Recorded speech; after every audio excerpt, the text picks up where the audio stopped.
here is my current dilemma. The Retroid Classic looks absolutely incredible. The clean vertical form factor, the slick buttons, it's nostalgia perfection, but here's the problem. I already have devices that pretty much do the same thing, so I need to ask myself a very simple question. What will I actually play if I bought this thing? And when I really stop and look at my gaming habits right now, I can see I'm on a full-on Game Boy Color binge. I've just been playing a ton of Pokemon ROM hacks. Then I ask myself, why spend another $150 when I can just do this?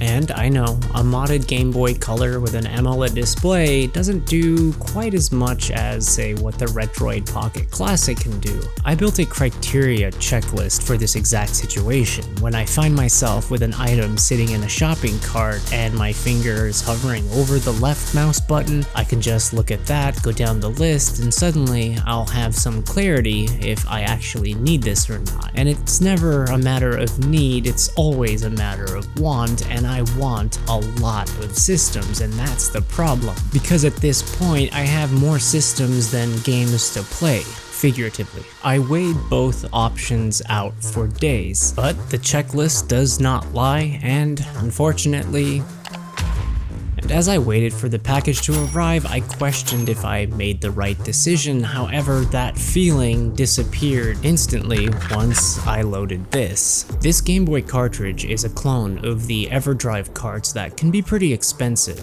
and to be able to pack whatever Game Boy Color and Game Boy ROMs on a cartridge that cost me less than $15 is insane. This type of tech isn't new or groundbreaking. It's very similar to an R4 card only for Game Boy games, but with carts like this, it gives you access to emulation so long as you own one of these classic systems. And although you can theoretically upload hundreds of games, I found myself enjoying these consoles more when limiting myself as to how many games I actually carry. For instance, right now, I only have Pokemon Black and White Genesis loaded on a 32GB SD card. And then there's the OLED kit itself. It feels genuine. The quality is pretty on par with the original hardware, and the OLED screen is absolutely beautiful. The colors on Game Boy Color games are insanely vibrant, and the blacks are so perfectly deep that they actually blend in with the bezels. Furthermore, something I didn't even expect is how this cartridge allows me to blend all of my gameplay seamlessly within my emulation ecosystem. For instance, I wanted to continue my progress with Glory Hunters that I was playing on my Trim UI brick, so I took that SD card out and transferred the .srm file onto my multi-cart, and when loading that, it reads that .srm save file from my Trim UI brick, and I can continue that playthrough on my Game Boy Color. Having that level of versatility and being able to interact with modern day emulation systems is something you wouldn't expect from an accessory that costs less than $20. But even better than all of that combined is the feeling I got when playing Pokemon Blue. I found myself slowing down and not experiencing choice paralysis. I could finally sit back and play without worrying that there was something better in my library I could be spending time on.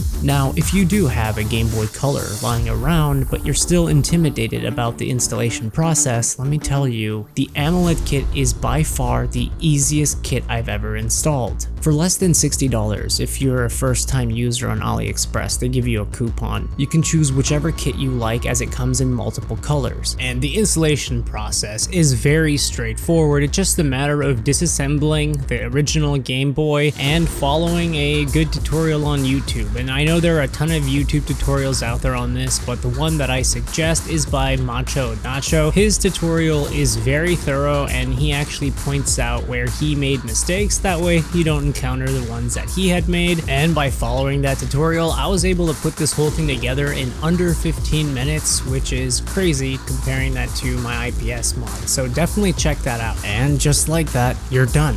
Pop in some AA batteries and you're ready to game. When there's so many other systems on the market that are trying to recreate the Game Boy Color experience, like the Mod Retro or the Analog Pocket, why not go back to the original system where it all started? For me, this is the preferred form factor, a one-to-one experience. Adding this multi-cart, you now also can upload all of the homebrew ROMs that are out there. If you go to itch.io, you can find games that look appealing to you and just upload them on your microSD card, and from there, you can play those games on the original system. When you consider the Mod Retro costing $200 and the Analog Pocket costing a little bit over that, this isn't a compromised budget device. This is the device. The device where it all started and where Game Boy games are meant to be played. At least in my opinion.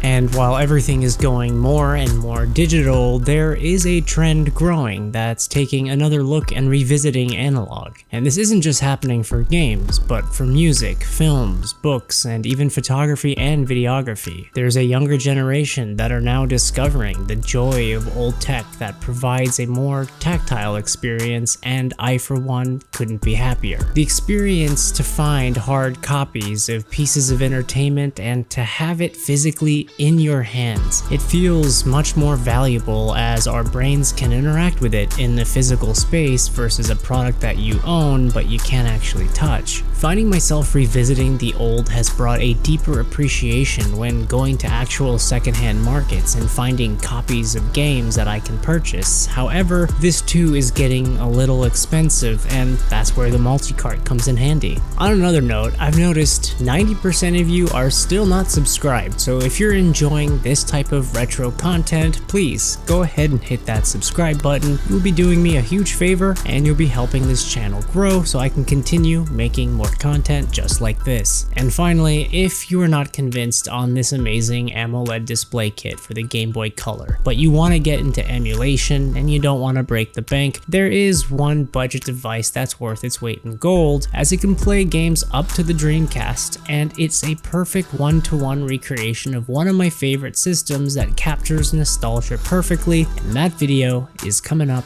right now.